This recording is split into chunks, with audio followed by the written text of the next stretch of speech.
Rongka Bung. Lumba, angni munga Tharenga Tiongka Basumatai, angni Jilani munga Gulaghat, angni Dagoni munga Sumajan, angni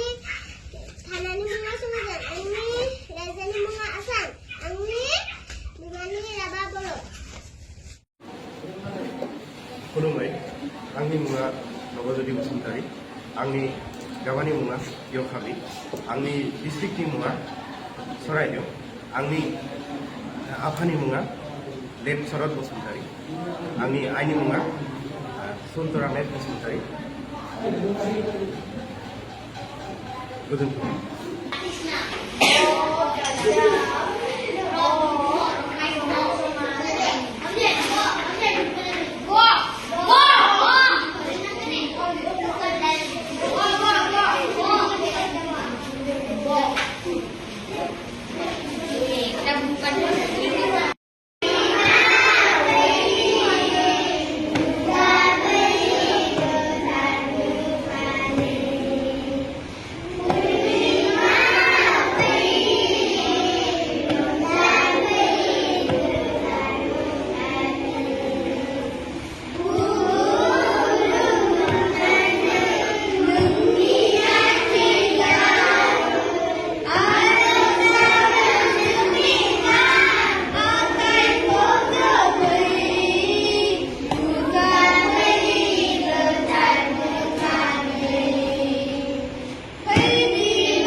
आंनि गामियाव ढेकिदों आं सासे फालांगिरि आंनि बैसोआ 52 आं फरायसालियाव बर' राव सोलोंनो फैयो मामुनि आब' नोंथाङा दिनै फुङाव सिखारनानै मा खालामखो?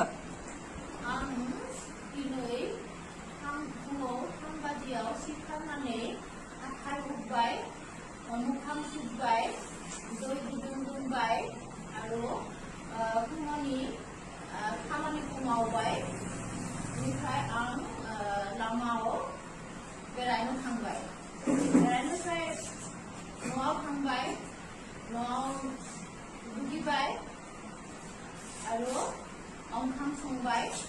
जाबाय आरो अफिसाव थांबाय अफिसनि खामानिखौ मावबाय आरो 3 बाजि 30 मिनिटाव गुलामारियाव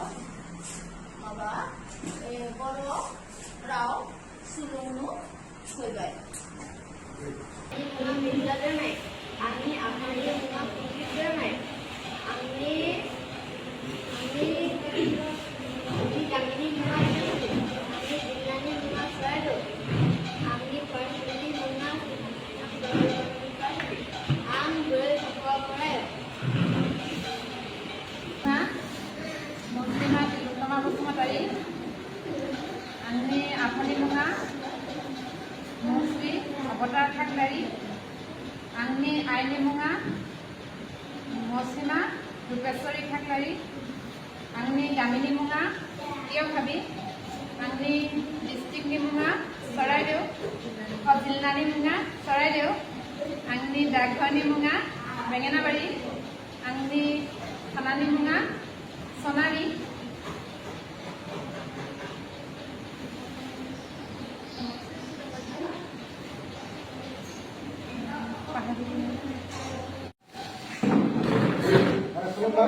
आंनि मुङा दुलन दैमारि आंनि गामिनि मुङा यखाबि आंनि डिस्ट्रिक्टनि मुङा सराइदेव आरो आं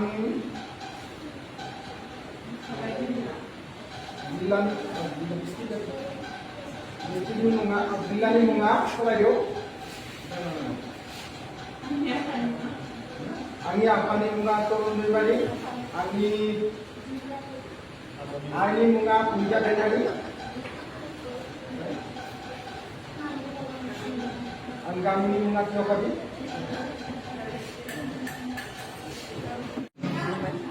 आंनि मुङा लोखोजों आंनि गामिनि मुङा यखाबि आंनि जिल्लानि मुङा सराइदेउ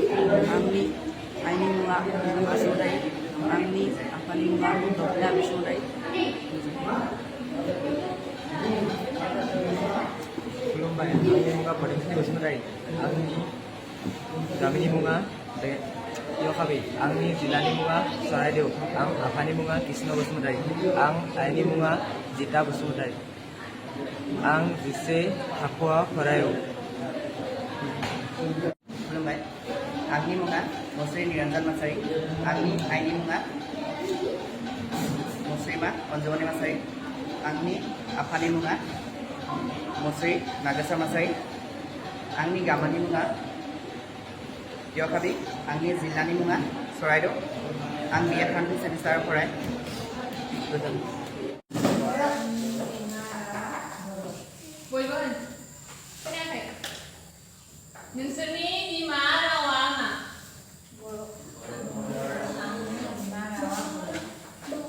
नोंसोर बर' राव सोलोंनो फैनानै माबादि मोनदों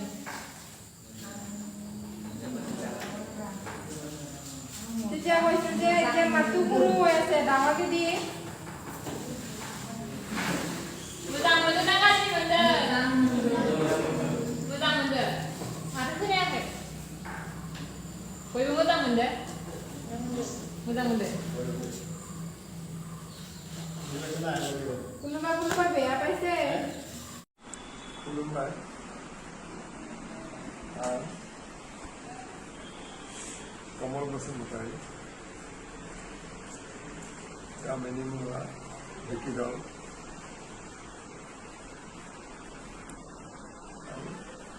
आं सासे समाज सिबियारि आंनि बयसआ 82 जाबाय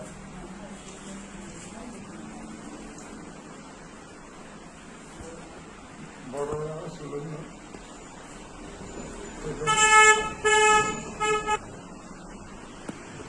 खनसे बुंबाव आयं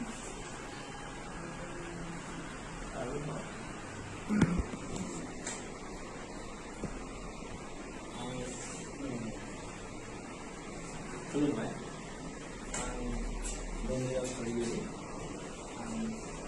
सासे बालु फोरोंगिरि आंनि मुङा बटाबारि आंनि बैसोआ बा दा समाज सिबियारि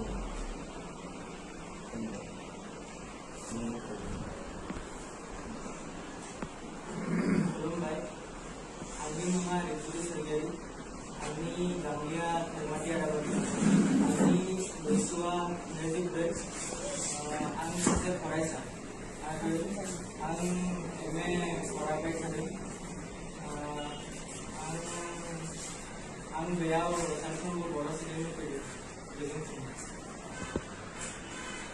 खुलुमबाय आं भवानीचरण मेस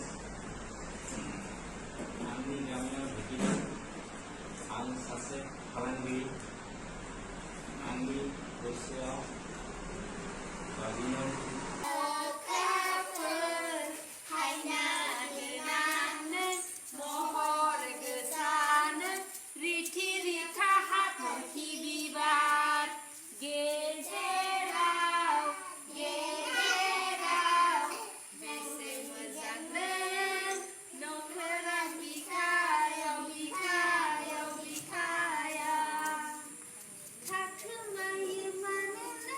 Lazi gusuman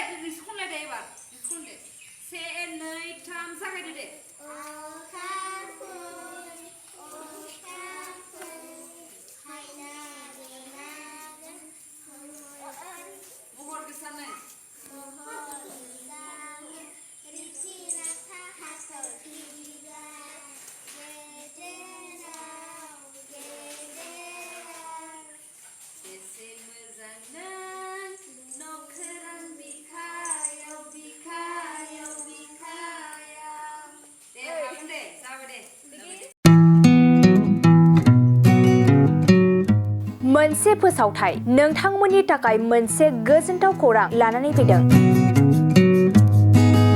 चिरां जिल्लानि सिङाव थानाय काजलगावनि सिफुं हटेलखौ गुवाहाटी नोगोरनि साखाथियाव थानाय सानसारियाव गोदानै मोनसे सिफुं हटेल ब्रान्च खुलिनाया नोंथांमोननि थाखाय गोजोनथाव खौरां लानानै फैदों।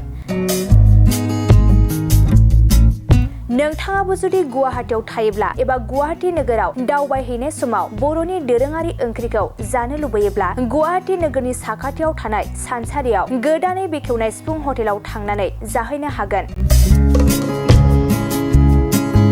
बे सिफुं हटेलाव नोंथाङा बाङाय बेसेनावनो बर'नि गोबां गुबुन गुबुन दोरोङारि जाग्रा ओंख्रिफोरखौ मोननो हागोन। अनला दाउ, सबाय दाउ, अमाजों नारजि, मैथा अमा,